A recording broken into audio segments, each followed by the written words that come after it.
নাগাল্যান্ড থেকে গ্রেফতার রকি ভাই, কালনা আদালতে তুলতেই বিক্ষোভ।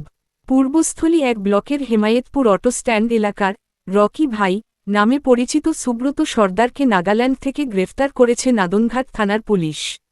অভিযোগ, তিনি দীর্ঘদিন ধরে ফেসবুকের মাধ্যমে পূর্বস্থলী দক্ষিণের বিধায়ক রামকৃষ্ণ তাপাদারকে নিয়ে কুরুচিকর মন্তব্য করে আসছিলেন। শুক্রবার তাকে প্রথমে নাদনঘাট থানায় নিয়ে আসা হয়, পরে কালনা থানায় স্থানান্তর করে কালনা মহকুমা আদালতে তোলা হয়। আদালতে তোলার সময় আদালত চত্বরে বিপুল সংখ্যক মানুষের ভিড় জমে। অভিযুক্তকে দেখে বিক্ষোভ শুরু হয় এবং ক্ষুব্ধ জনতার একাংশ তার দিকে তেড়ে যাওয়ার চেষ্টা করে। পরিস্থিতি নিয়ন্ত্রণে পুলিশ কড়া নিরাপত্তার ব্যবস্থা করে। আদালত সুব্রত সর্দারকে 10 দিনের পুলিশি হেফাজতের নির্দেশ দিয়েছে। তোমার বিরুদ্ধে যে অভিযোগ সেগুলো কিছু বলবে? জুয়ার বোর্ড বন্ধ করেছিলাম এলাকায়, স্যারের ভীষণ যন্ত্ররাজের উপরে আমি এগেনস্টে প্রাইভেট এলিগেশন দিয়েছিলাম, তার জন্য মিথ্যা কেসে আমার ফাঁসানো হচ্ছে। সিআইডি ইনভেস্টিগেশন হয়েছিল, 10 মাস বোর্ড আমি বন্ধ করেছিলাম। খুলে দিয়েছিল বলপূর্ব। কোন জায়গায়? এটা যে আপনার যে আমার নামে কেস করেছে তিনপুরি সরকার, ওই জুয়ার বোর্ডের সবথেকে বড় র্যাকেটের মাঝে। নাদনঘাটে? হ্যাঁ, নাদনঘাটে।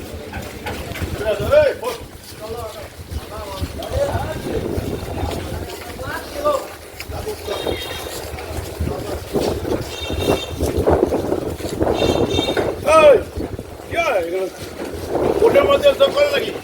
হ্যাঁ, কি লাগান? হ্যাঁ, এটা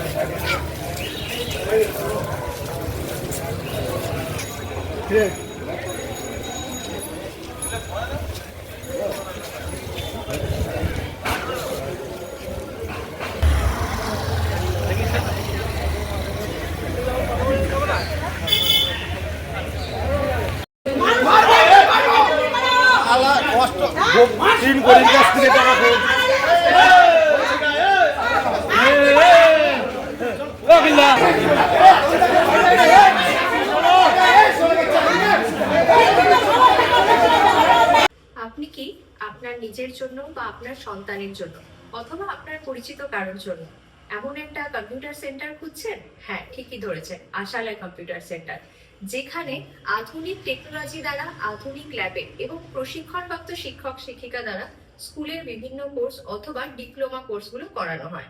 আশালয় কম্পিউটার সেন্টার হচ্ছে একেবারে সরকার অনুমোদিত এবং রাষ্ট্রীয় যুব কম্পিউটার প্রশিক্ষণ কেন্দ্র দ্বারা স্বীকৃত এবং ISO সার্টিফাইড। আশালয় কম্পিউটার সেন্টারে ভর্তির প্রক্রিয়া শুরু হয়ে গেছে এবং সিট কিন্তু লিমিটেড, তাই দেরি না করে সত্বর যোগাযোগ করো। যোগাযোগের জন্য ফোন নাম্বার, যাবতীয় ডিটেলস কিন্তু শেয়ার করা আছে।